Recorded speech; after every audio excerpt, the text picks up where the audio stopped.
Weight cutting for Brazilian Jiu-Jitsu can be an absolute nightmare. Last minute competition bookings, performance anxiety, anxiety around food, constantly looking at the scales every day, flapping. That is exactly what my client went through 6 weeks ago. And in this video, I'm going to take you through the exact process that we use for all of our weight loss endeavors. Whether that's a pre-comp weight cut, or whether that's a client that wants to lose a little bit of timber, or whether that's a client that wants to get absolutely shredded, the process remains the same. I am at the belief that high food should be maintained throughout the process as much as possible. High food, high performance potential. The problem that people make a lot of the time is they reduce their food, reduce their performance, and then reduce their food a bit more, reducing their performance a little bit more. For those of you that are new to the channel, welcome. My name's Paul Green. I coach grapplers online that want to strengthen their joints and improve their longevity in Brazilian Jiu-Jitsu. Sometimes these blokes are injured, injury prone, or injury free. Sometimes these blokes want to lose weight, they want to gain weight, or they just want to get absolutely shredded. If any of them interest you, the link is in the description to work with me on a one-to-one basis where I literally guide you through the whole process. But if you're happy watching these videos on YouTube, where you get all the information for free anyway, then absolutely do that. But I recommend that you subscribe to the channel. Does that sound fair? Happy days. Right, I am going to just take you through a quick overview of this client, his check-in from 6 weeks ago and his check-in from a couple of days ago, just so you can see the data differences. As you can see, the one on the left there, his weight is 169.2 and now his weight is 161.6, right? So he's dropped off the required amount of weight.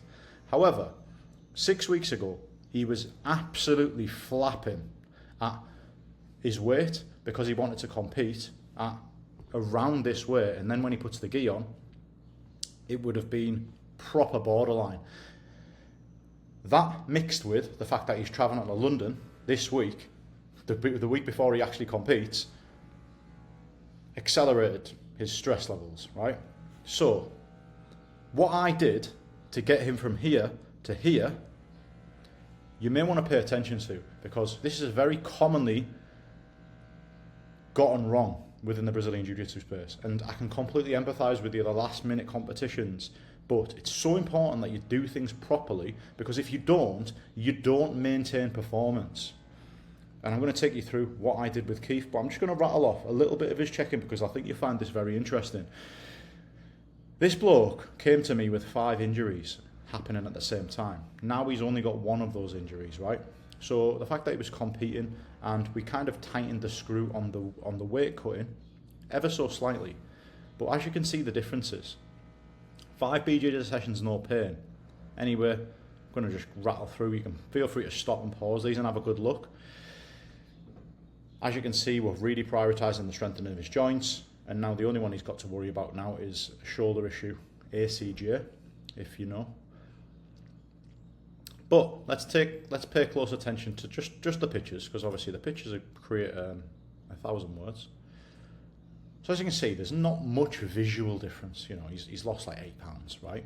But the psychological difference of him being at this weight when he was completely panicking 6 weeks ago is just unbelievable. And what it gives us the option to do is, now we are a week before the competition, the hard work is done, right?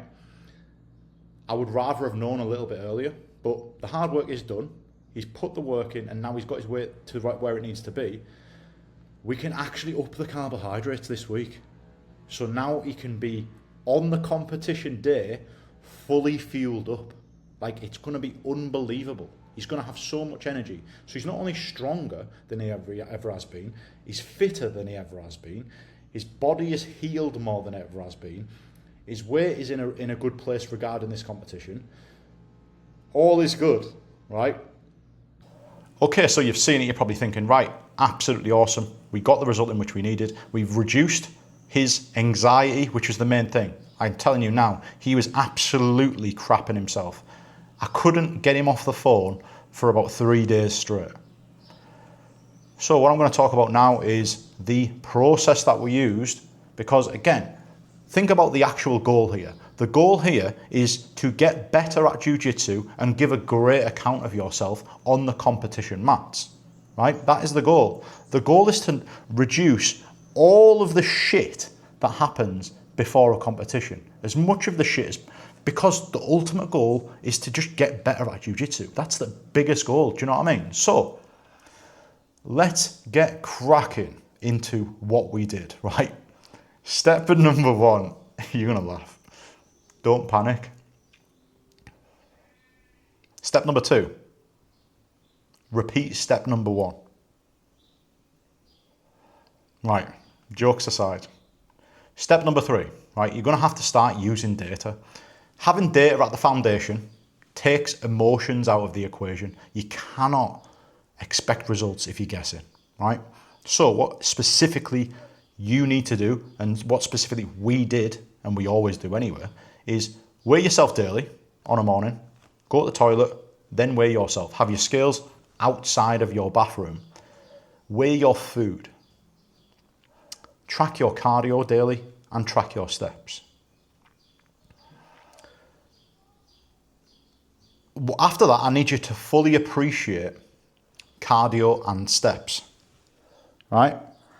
What I mean by cardio, I mean cardio at a certain intensity that it doesn't unnecessarily increase your appetite. Now, when you're absolutely sending it on the mats to try and get ready for a competition, that's going to increase your appetite.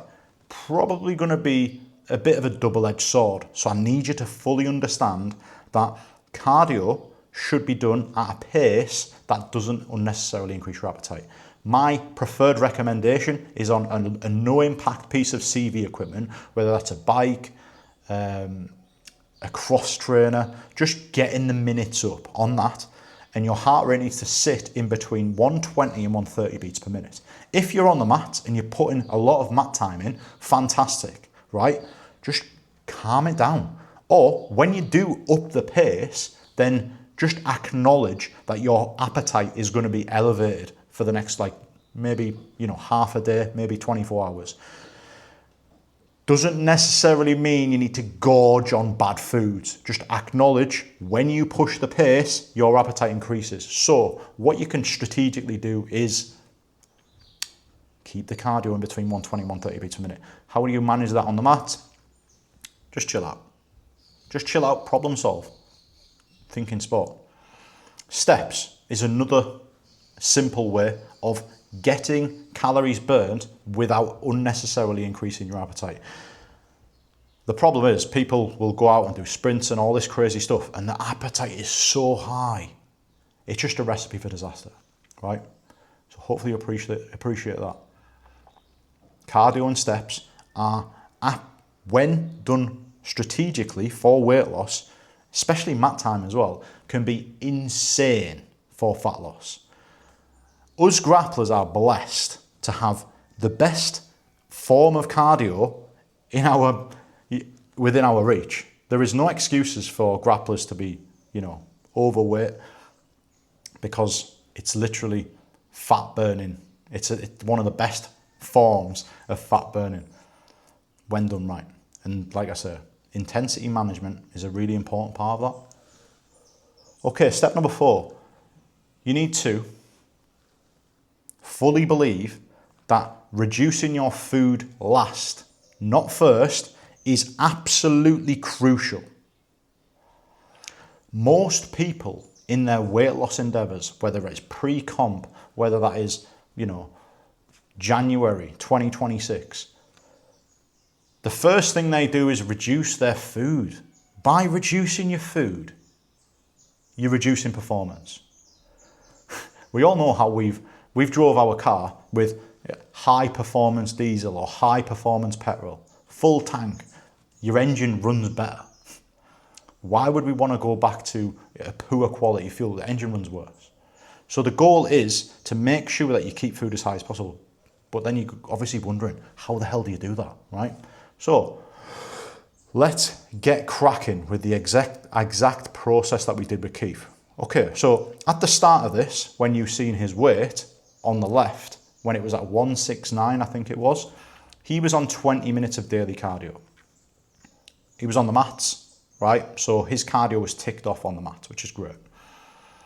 The tiny change I made is when his weight stayed the same, I increased his cardio daily from 20 minutes to 30 minutes. Now, I don't really care that you're doing it every day.